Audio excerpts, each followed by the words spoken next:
Welcome, my friends, to the Horror Syndicate's Werewolf Weekly Show. I can't even speak. Formerly known as the Werewolf Wednesday Show. It still says Werewolf Wednesday in the opening, but that'll be changing at some point.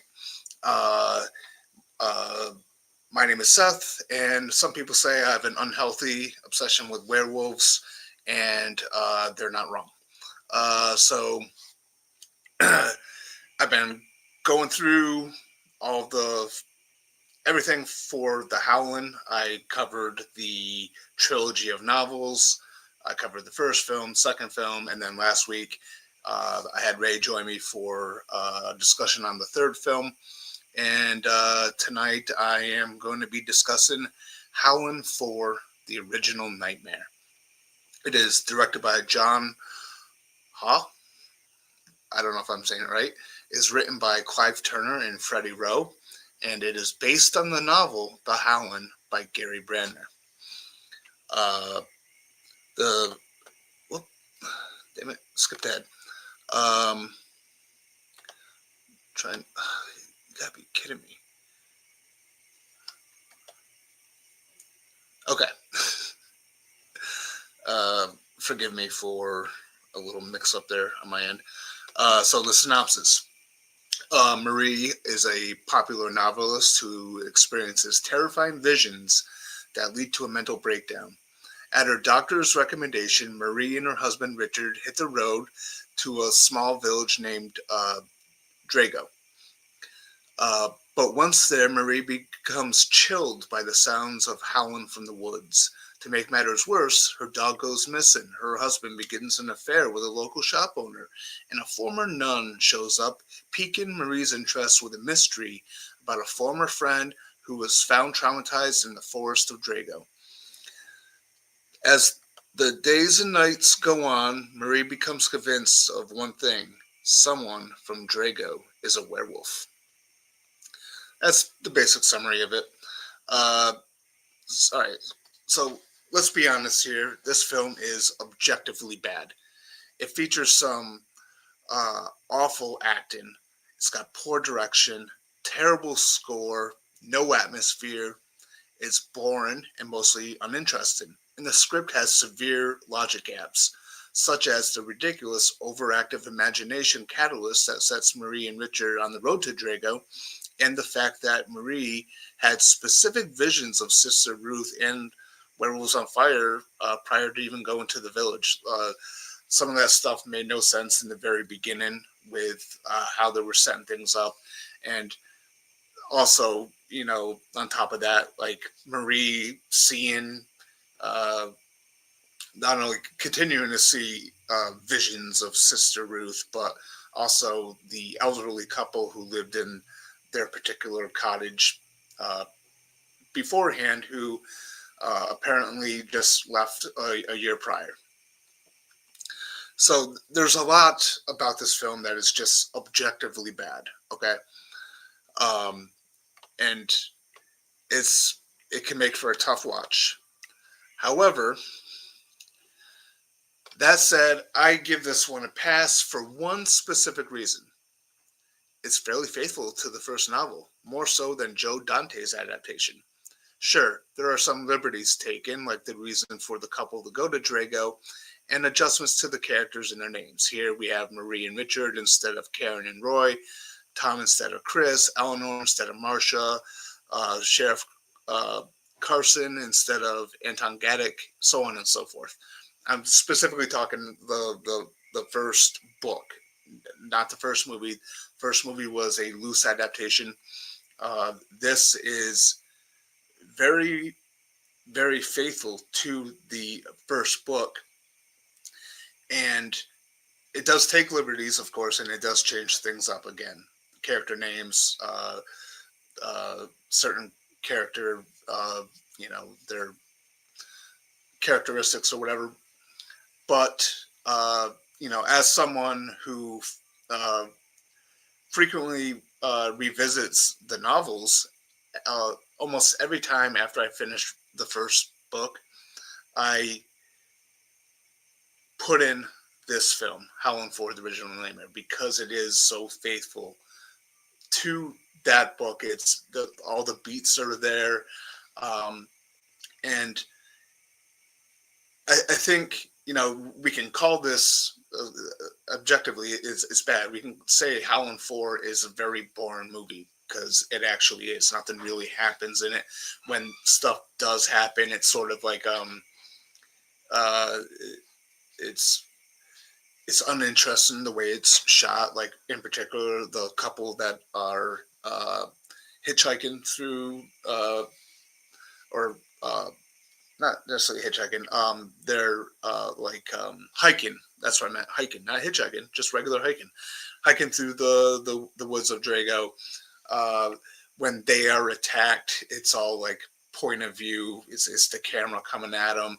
You hear the sounds of the growling from the beast, but you don't see it. You don't see really their deaths.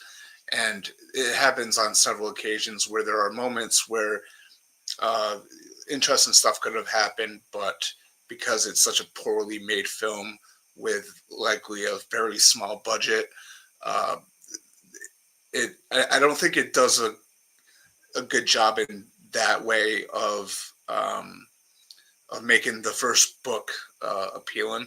I do have a friend uh, who's big into werewolves as well. He's an online friend.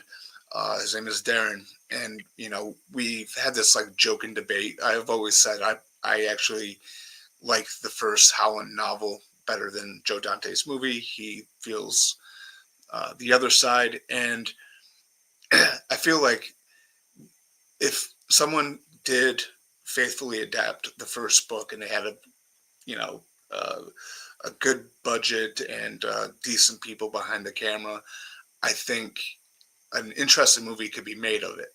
That said, it's also like if you read the book, it's all positioned on this like mystery of who is the werewolf of Drago.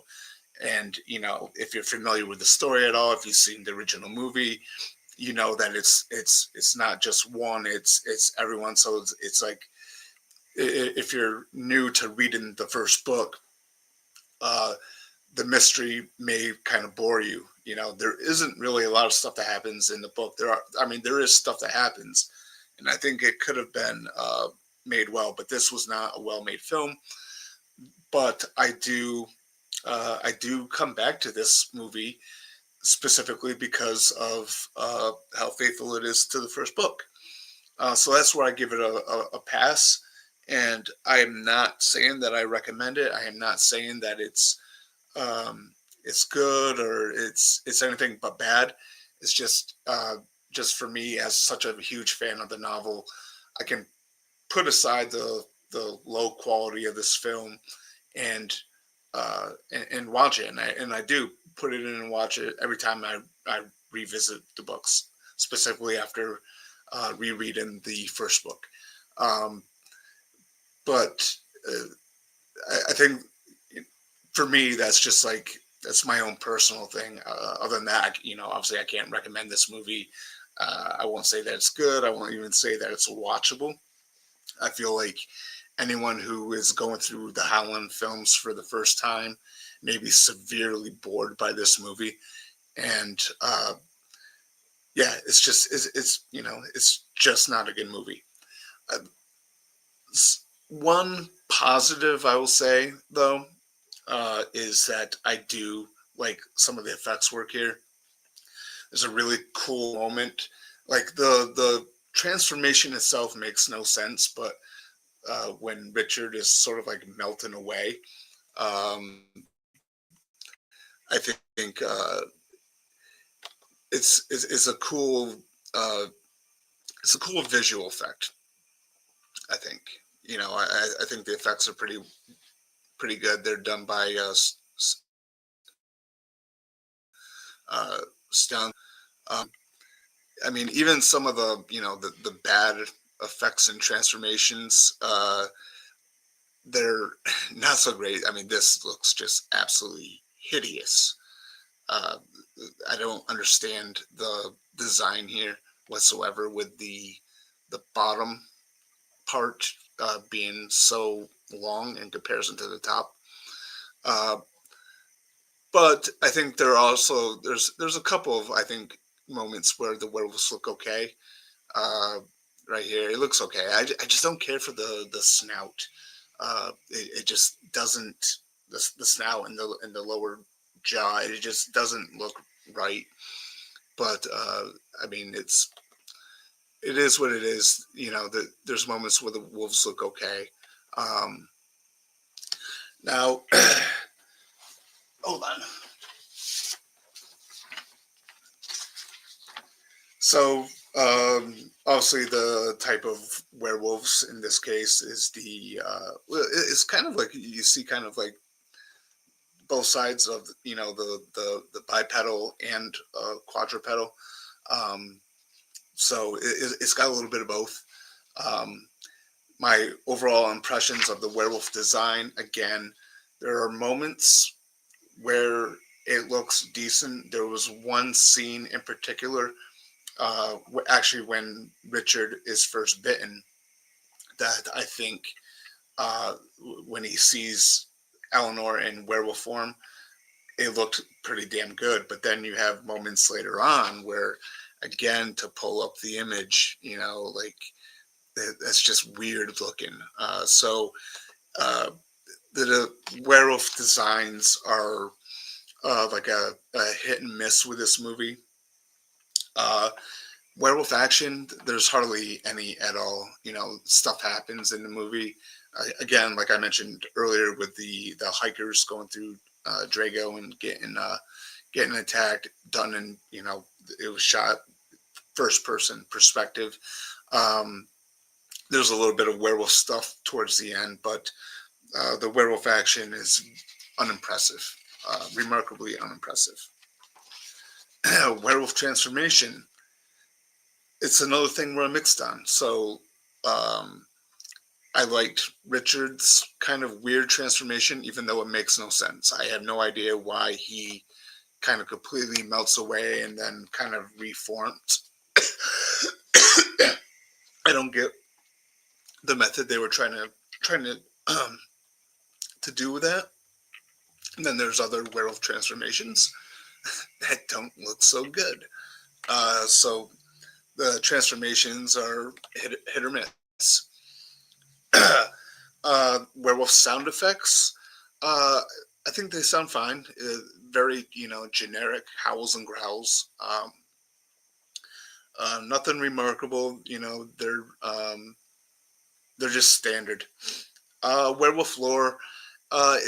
Doesn't really dive a lot into the lore, but one thing I am really glad is that it touched upon some stuff from the book that was not mentioned in any of the movies prior to this, and that is the what happened with the village of Draja way back in, what was it, the 1600s or something like that.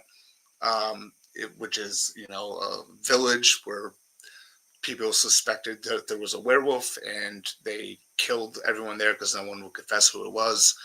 And lo and behold, it's because one of the characters has the revelation later on that, oh, it's because everyone was a werewolf. It wasn't just one.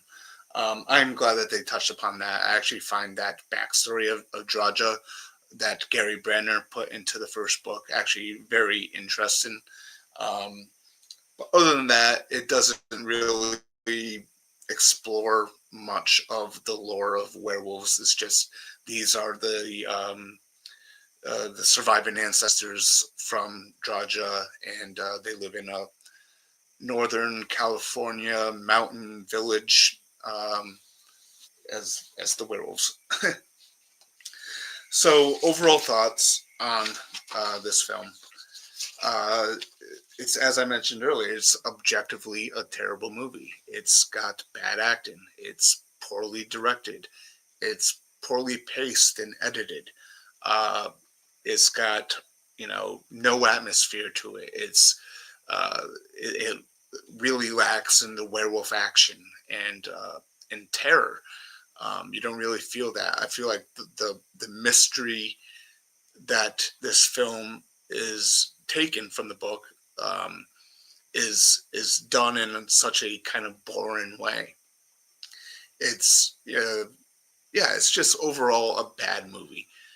But it is one where I personally can sit through it because I'm a fan of the first book, right? So I have a little attachment to it, just from like the fanboy side, but it's not a movie I can recommend. I think it's got some decent effects work, but overall, just not a great movie. And it is, I think, objectively, it's probably the second worst in the franchise, right behind Howling Seven. Uh, so there it is. That is my thoughts on Howling Four, the original Nightmare. Um, I do want to show a couple of things here. Uh, so this is my DVD copy of Howling Four, the original Nightmare, and I love the the lack of care that went into this DVD, because if you look on the back, it's got images. None of those images are from Howling 4. These are all images from Howling 3, the marsupials. It's crazy. The lack of care or attention. The fact that they couldn't find a single image to use from the actual movie. And so someone just pulled images from the previous film and used that for this DVD. Uh, I find that kind of funny. Um, and then I really love this. This is the German Blu-ray. This is Blu-ray DVD combo. I like the cover art.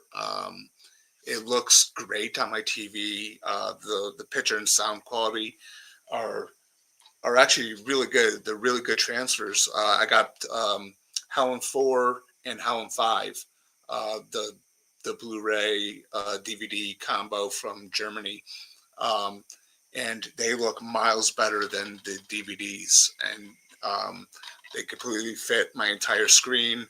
Um, so it's really cool. I really enjoy having this version.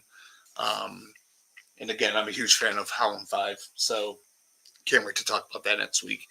But I just wanted to show some of that stuff. So yeah, now that I've gotten all of that out of the way, I'm going to jump into the comments and start engaging. So, Sean Sheridan, our friend from across the pond, Irish Sean, as I sometimes call him, says the Howling. I think he means Howling 4. Uh, the Howling 4 might be the most boring movie I've ever watched. Nothing happens. I was going to do a ranking for this franchise, but I can't do it, dude. I hated every one of these besides the first one. Yeah, so you, you don't say can't. Be a can do type of dude. Uh, watch them all, do a ranking. That's an order, mister. Uh, he goes on to say, 5 was decent, but not a movie I'm revisiting. I saw 6, and to be honest, I was questioning, could movies get any worse than this? And you say 7 is worse. God help me. Yeah, I love Part 5. I can't wait to actually talk about that one next week. I can't wait to rewatch it. I think Helen 5 is just so damn good. I mean, there's, poor qualities to it, absolutely. Poor acting from certain people. Uh, it's got its flaws, but I love Howling 5. I think it's underrated. I think it's uh, the second best film in the series. So I really enjoyed it. I'm glad that you thought it was decent. I'm really glad you thought it was. Helen 4 is the most boring. Yeah, I figured that's what you meant, because I remember I think you said you liked the first one. The Howling is not boring. It ain't Godfather, but it's a good movie. Yeah.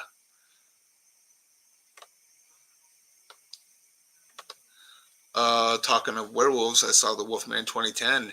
CGI is atrocious, but it was a fun time. Yeah, the CGI is not good in the Wolfman 2010. Uh, but outside of that, I love everything about that movie. Rick Baker's makeup effects are spectacular. I think. And I love how savage the Wolfman was in that film. I love the gothic atmosphere. Like, it's such a good movie. I'm curious, did you watch the theatrical cut or the unrated director's cut? Because the unrated director's cut is the only cut of that film that I watch, because I think it just makes it a better movie overall. Uh, he goes on to say, I get why you prefer it to the Wolfman 2025 as a direct remake to the 30s film. Yeah. Ray says, we're on the cusp of 83,000 followers. Tell them to follow us. Yes, indeed.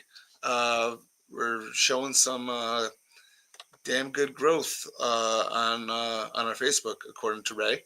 I'm not on Facebook, so I don't know until he tells me these things. Um, oh, I gotta get his comment out of the way. I was trying to share this, this like and subscribe thing in a jiggy. Um, oh. Yes. So if you are watching this on Facebook, give us a like and a follow. Give this video a thumbs up, or as I always say, you could do the laugh emoji, the angry emoji, the cry emoji, the heart emoji, the wow face emoji, whatever you want to do. That's your prerogative. But yeah, definitely give us a follow. And if you're watching us on the YouTube, you know, hit the thumbs up button and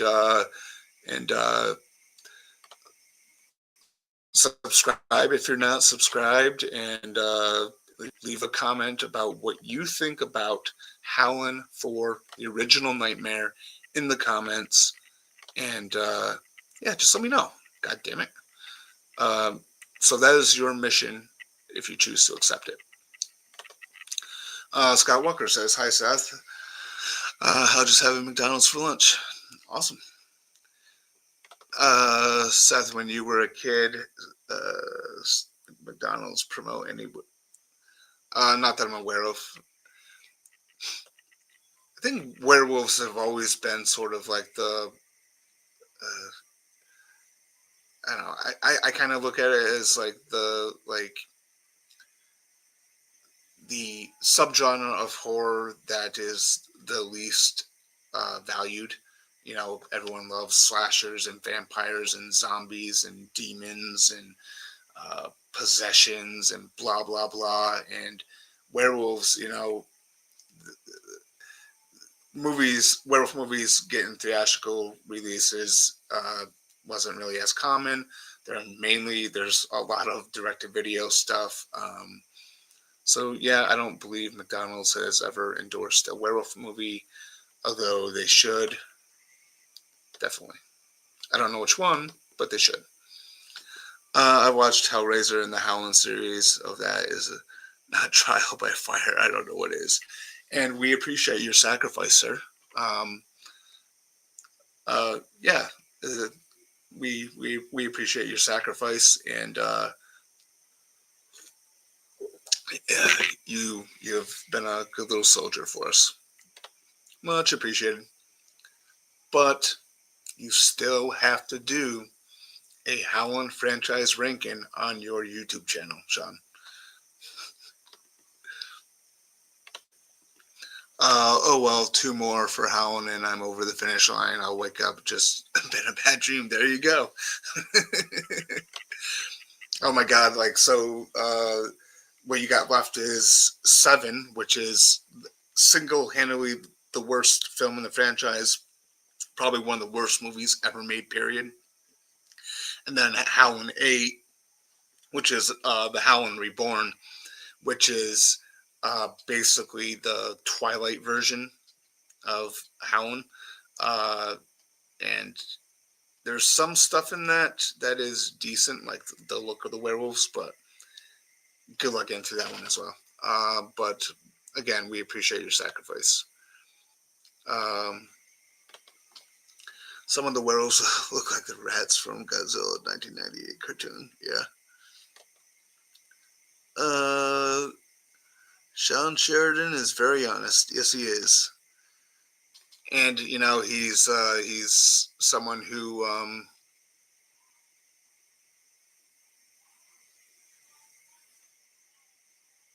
I guess I did. I forgot this one too.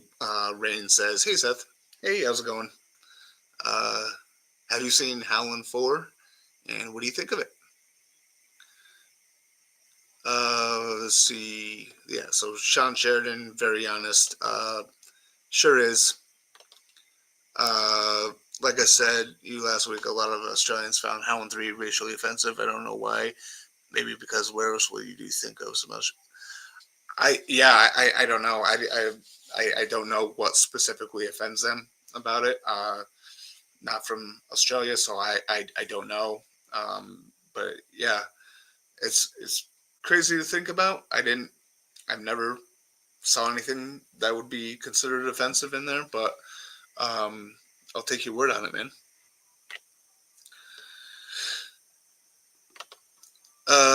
When are you going to talk about Howling Reborn? Howling Reborn will be, let's see here, next week. I'm doing 5. The week after that, Howling 6 to Freaks.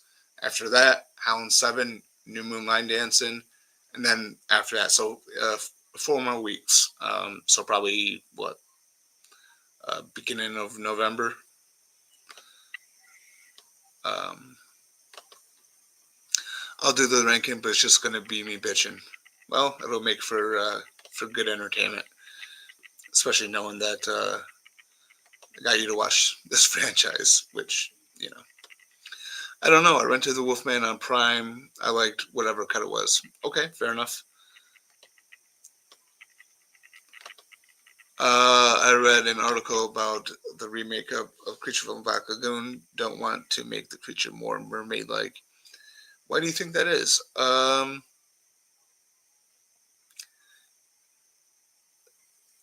don't know. Ideally, I would hope that if they ever do a remake of Creature from Black Lagoon, they stick with that original design.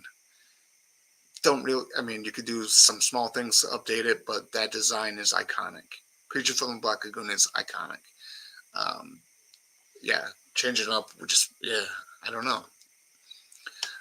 7 can't be that bad compared to 6. I watched 6. I just kept thinking they must have hired these people off the street.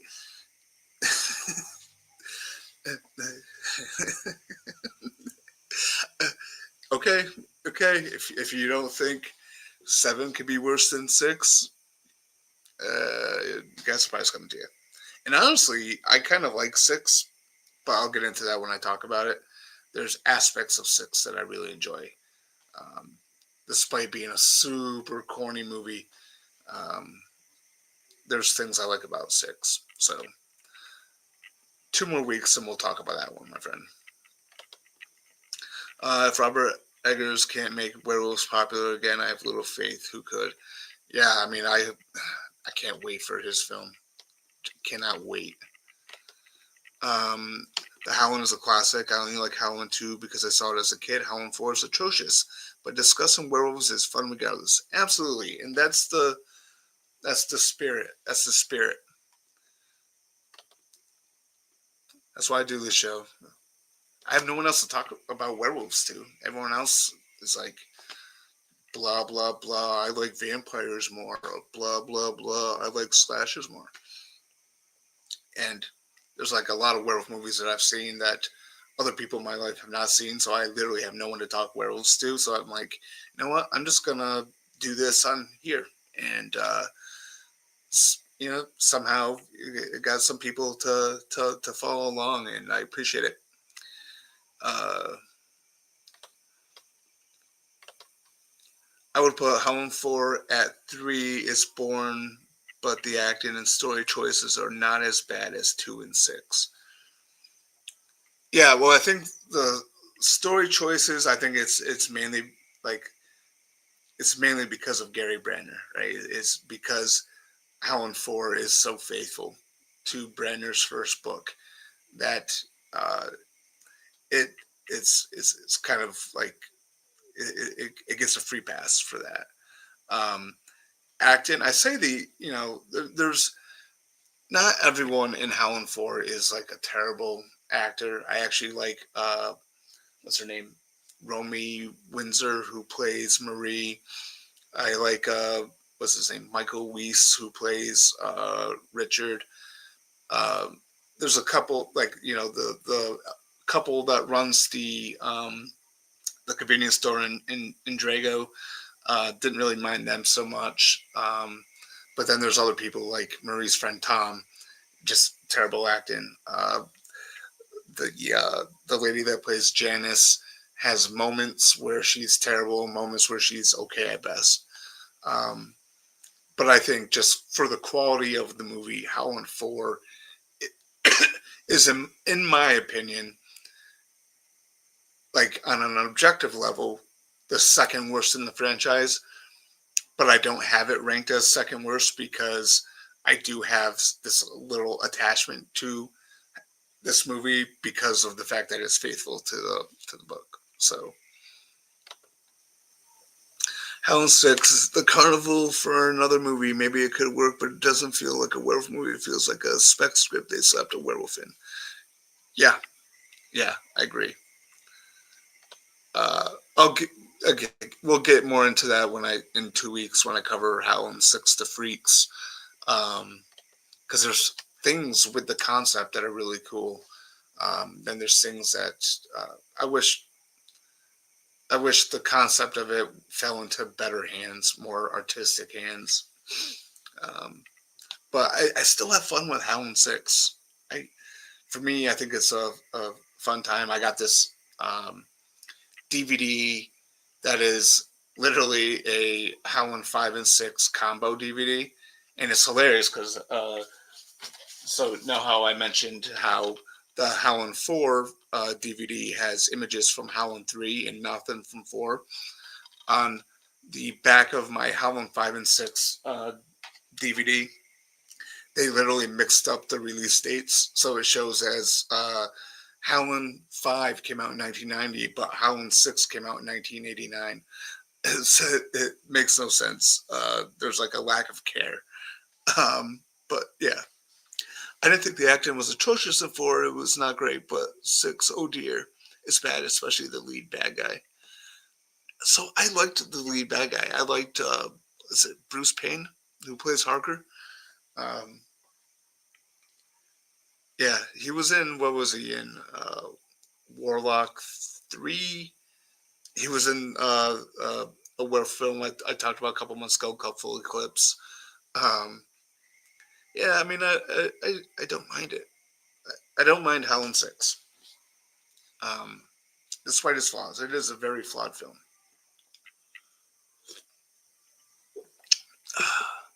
So yeah, looks like I'm all caught up with comments. Gave all my thoughts on the movie. I will reiterate if anyone kind of comes into this a little bit late. Howling 4, the original Nightmare, objectively bad. Poor acting, poor directing, no atmosphere or horror, lacking in werewolf action. Um, some decent effects, and it's just, not a good movie, but it's one that I gravitate towards because I'm a fan of the first book. So, does it do the first book justice? Not really, with the fact that it's so low quality. It kind of does a disservice to the argument of whether you like Gary Brandner's book or Joe Dante's movie better, because you could say, well, Howling 4 proves that adapting the first book faithfully doesn't work, but I kind of disagree with that because I think in better hands, there could have been a really great adaptation. So, okay, I got a couple more comments and then I will take off. Scott says, I was listening to the audiobook story of American Werewolf in London. The character's last name, who attacks David, is Talbot, connecting between the Wolfman 1940, American Wolf in London. Oh, that's interesting. I did not know that. I never, I didn't know that there was a uh, audiobook of that's interesting. I'll have to see if I can find that. Um, the worst so far is still that Werewolf in England movie. That is terrible. Wait, Harker was in Full Eclipse. I love that movie. Yeah, he was the leader of the cops.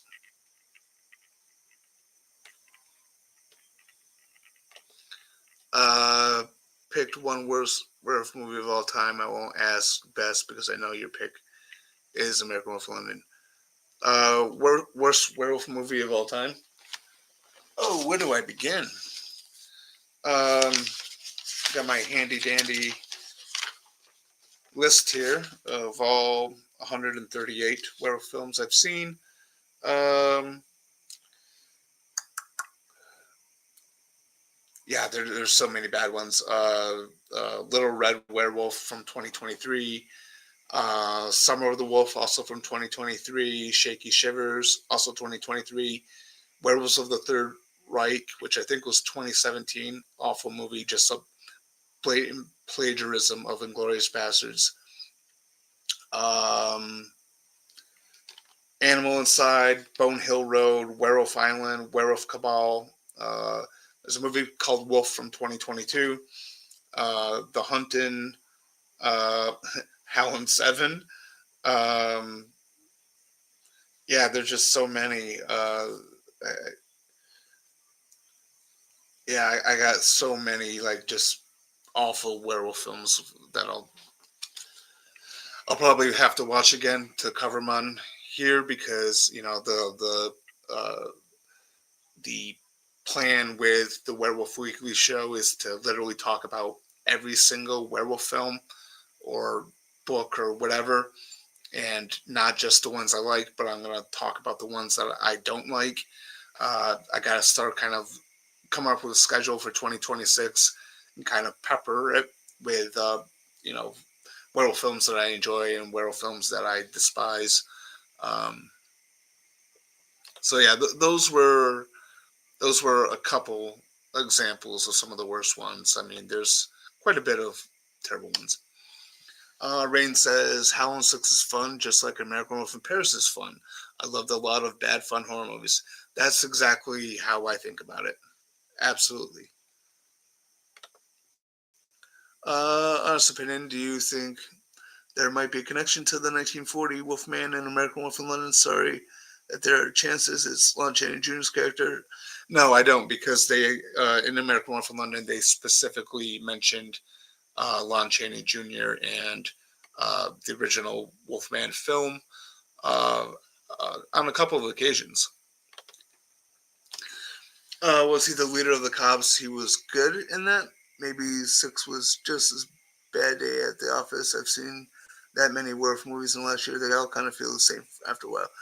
Uh, he was he wasn't a good guy. Like, so in Full Eclipse, he was the leader of the cops that take the serum to turn into werewolves, and it's revealed that he is in fact kind of like the villain, and he actually transforms into an actual werewolf in the end, um, and fights Mario Van Peebles' character.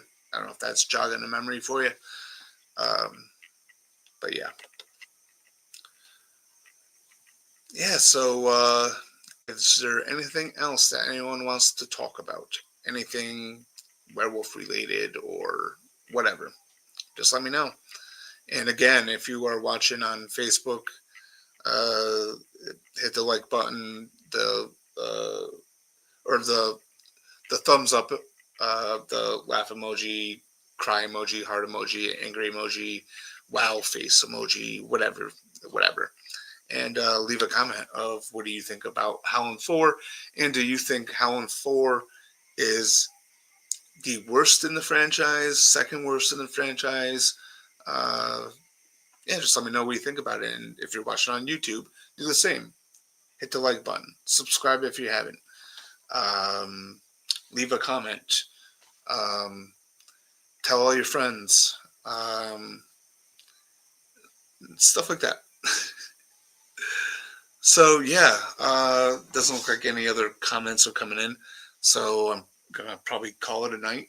Um, Thank you to everyone who tuned in and to who commented. Obviously, Sean Sheridan movie rankings and reviews. I want to say that's his YouTube channel. Scott Walker, Rain, uh, Ray. Um, oh, look at that! I got a comment. I am a fan of Howling 4. Nice. What do you like about it? And also, have you read any of the novels from Gary Brandner? Um, Let me know.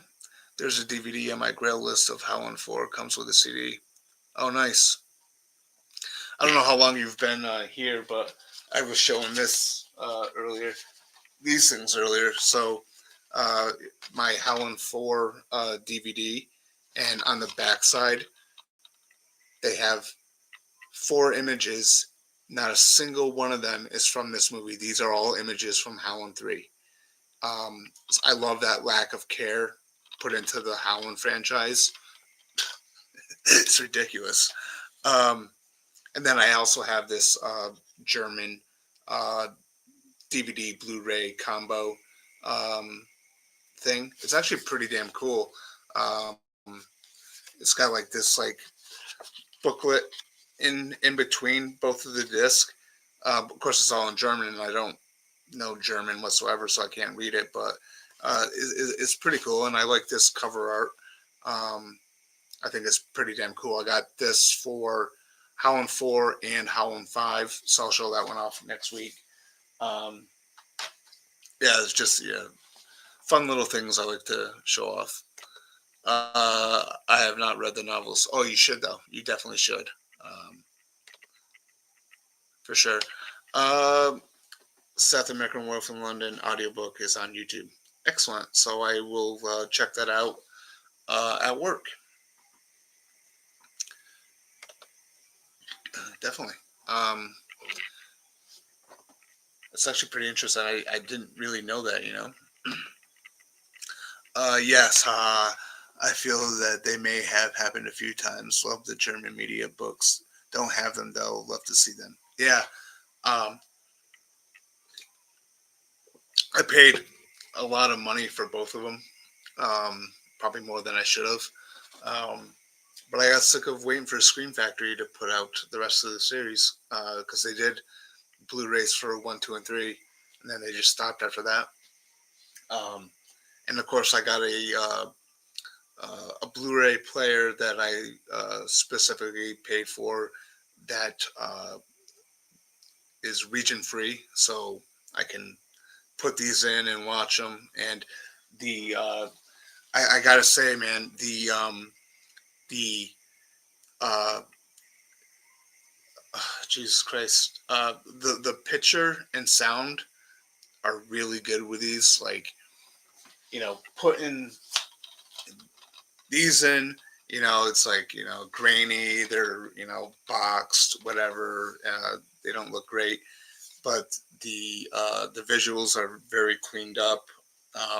And it takes up the entirety of my 80-inch TV. So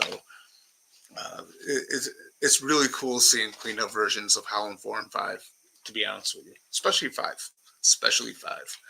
Um, but yeah, those were quite a bit of money. I can't remember how much I paid for each one of them, but I found them on eBay, um, and I paid quite a lot.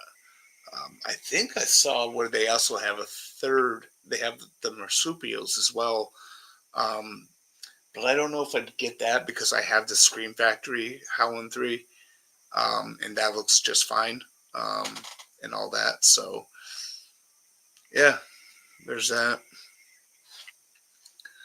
Uh, but absolutely, like when you get a chance, check out check out the books. They're available on Audible if you have if you like audiobooks.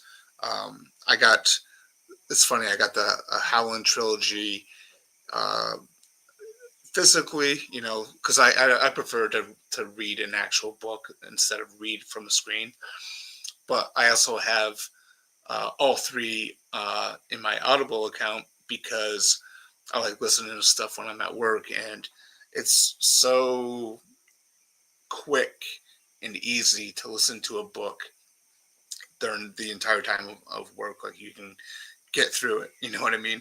Uh, so yeah.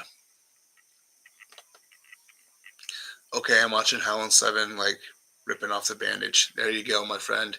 I hope you like line dancing. I think they've done them all except maybe New Moon. Oh, that's interesting. Yeah, it's funny with New Moon Rising.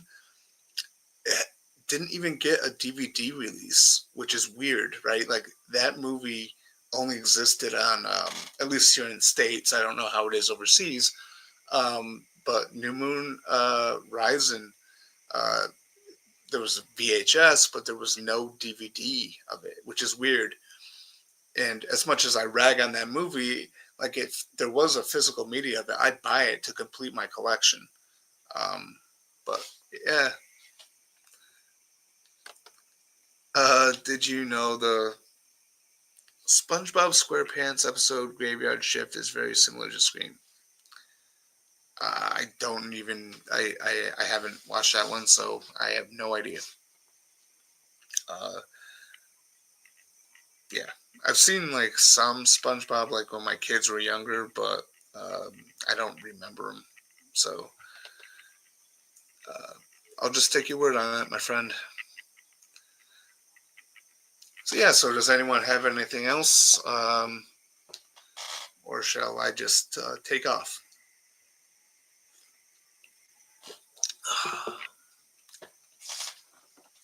Anyone see any good werewolf movies lately?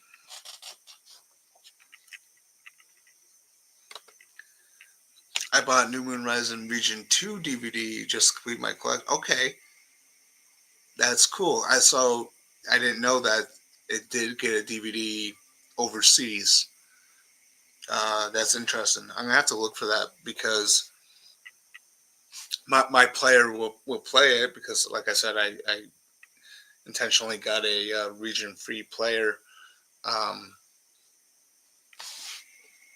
and I need that one to complete my collection. So I'll have to look into that. That's very cool, and yeah, that's very very cool.